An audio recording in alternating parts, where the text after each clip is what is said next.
So good afternoon, crap to cream. So I'm doing the timing on the car right now. So the engine's obviously at running temperature, the fan's on and it's all running good. So what I've done with my timing light is I've set it at 26 degrees, which is what it says it should be in the book. So my understanding of the way that should be now is if I point that at the mark on the crankshaft and the timing marks, it should be at top dead center. So I'm not going.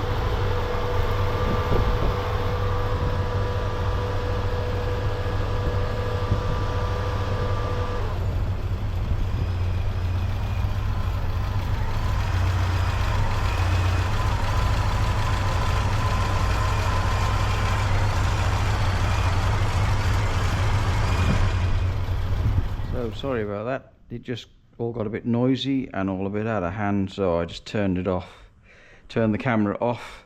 So what I've done now is I have set the timing to 26 degrees before top dead center after 4,000 RPM. It was just so noisy I didn't think there was any value having the camera on, so I've done that. And now when I've adjusted the only adjustment that I think I've got, which is the two idle screws, the two idle mixture screws here, so they're now reading about 14 on the AFR gauge, and I've adjusted to idle to 900 RPM. So the engine seems happier. I don't think I'll have to go any further. The timing light I've got, it lost its brightness for some reason. I don't know, I'll have to investigate that further, but it's only relatively new, so I don't know what's going on with that. There's no batteries, well, apart from the external battery, and I just used an external battery. I checked the charge on that, it was all good. So I don't know about that, but anyway, so that's the timing done. So that's sort of as finished as it's going to get for now. So all the hoses are done and things. The new handbrake cables arrived, so I'm going to go and fit those now. I'll give you a brief overview of that, and then I'll take you down and show you the engine now stripped and ready to go away. So I'll sign off here and I'll be in touch very shortly. So I'll be back. So hopefully this is the last part of the handbrake now. So I've installed the handbrake cable. So the last one that I got was too long, so it didn't quite work. So it goes pretty tight over here. I'm going to put a bit of rubber on the around here so that it doesn't rub on the spring. Same on this side. So I'll just have to put a bit of rubber on there. Tied it to the axle, and then I've tied it to, I'm sure, so that it doesn't hit the prop shaft, tail shaft, whatever you want to call it. So I've just got a bit of tightening up to do here so that it continues to miss it, because the last time I put the handbrake cables on they hit the universal joint and that didn't go well. So it took the outer casing of the handbrake cable off, but this should be okay now because the axle doesn't move, hopefully side to side, only up and down. So we'll see, but that's what it is right now. So I've got it as tight as I can to the axle. The best run that I can do with the way that things are. So it looks okay, it adjusted up okay. One's a bit shorter than the other, but yeah, that should be okay now. And what's more, it works. I've just tested it, so there you go, that's that bit done. Okay, so that's the handbrake setup. So it goes round there, over the top of there. I've tied it to the battery box, and then it goes straight through there on a new bracket, and then has a pin that holds it here in place with an R clip. I used an R clip. Okay, and that's it. All right, there you go. So continue on with the engine in the other shed. So these are all my new valves. So obviously there's 8 of them, 4 exhaust, 4 inlets. Crankshaft's condition hasn't changed, so I've had a bit of a dilemma with regard to the pistons. So these are a 20 thou oversize, and I got a 20 thou kit, 20 thou oversized kit, and I'm just debating now whether to install those pistons straight away and not bother about getting it rebored, or whether I stick my 40 thou pistons in and get them put on these rods. So I've got the engine now in the back of my ute, so the crankshaft is fine. I'm not going to touch that. That's 20 thou undersize. All the journals are in mint condition, you know, to the point where I could even put them back in again. They're not bad at all, right? They are really in good condition. And that's the mains and the big ends, right? They're all in very good condition. Some of the pistons have got these like sort of score marks on them. They're not bad, and I more likely could clean them up and they would more likely go again.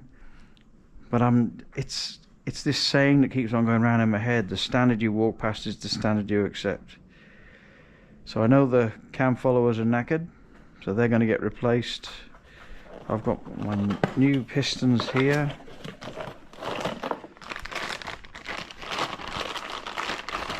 So these are my 40 thou oversized pistons with the new pins in. So I could take them and the pistons down to the machine shop, where I'm going to take the block to get machined out for the pistons. So I have to take the pistons down with me and get them to measure them and make sure they're the right clearance, and I'll get them to put the pistons onto the conrods while they're at it. I'll just go over to when I was doing a bit of honing, my honing tool fell to pieces. The stones came off the arms, so that was the end of that. Anyway, I'll just pop over to the block's now in the back of my car, and I'm not sure whether you can see up the bores. I honed 3 of them, and I was just going to do the 4th, and then I just realised they all had a little bit of a lip at the top. It's not a bad lip, but it's still a lip at the top. So I was toying whether I get it rebored or not, and then when they clean it so they can bore it, they pickle it in some sort of acid that then eats the camshaft bearings, and you have to replace the camshaft bearings. So I've got some spare camshaft bearings here, so I'll get them to put them in. I've got valve guides, so I can get them to replace all the valve guides in the head, take a scratch off the head. So I'll end up doing the job properly, which is what I've always wanted to do. But however I didn't know whether, you know, will I use this engine or will I just sell it? You know, will one of the other engines break? And you know, I've never broken an engine in my life. So, you know, is it just a project to build an 18V engine, which it could well be, right? So I've started painting other bits up. I'll replace the core plugs, obviously. So yeah, I'll ponder about this, but I think that I am going to get it rebored to take the new pistons. I think that's a good idea. I'll take any comments on that or suggestions. I suppose it all comes down to what I'm going to use it for. I had an interesting question the other day. So a gentleman asked me why do I invest my time in MGs, and the reason, my mum had an MG many moons ago, and when it failed its MOT I bought it off her, and I did a restoration on that. I was going to bring it over to Australia, but the import tax was too much to bring it over to Australia, so I sold it to a family friend.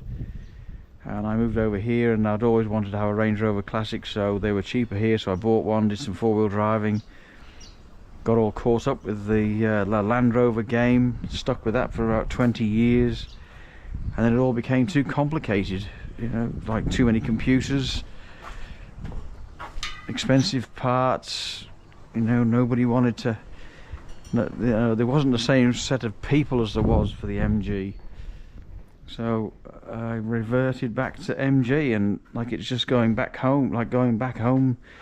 You know, everybody's so friendly and helpful, and you just have to look at what happened on this forum. I wouldn't have got the same feedback and the same support that I've got with the Land Rover forum. I know that because of the times that I was on the forums trying to get some assistance. It was nowhere near like this, and I'm familiar with MGs. They're relatively straightforward. You can still get parts, and yeah, so you're mixing with a great group of people, so why would I give that up? Or why wouldn't I go back to that? So yeah, so you can see, yeah, I've been polishing bits up. I've been started to do some painting bits up, and my new cam followers.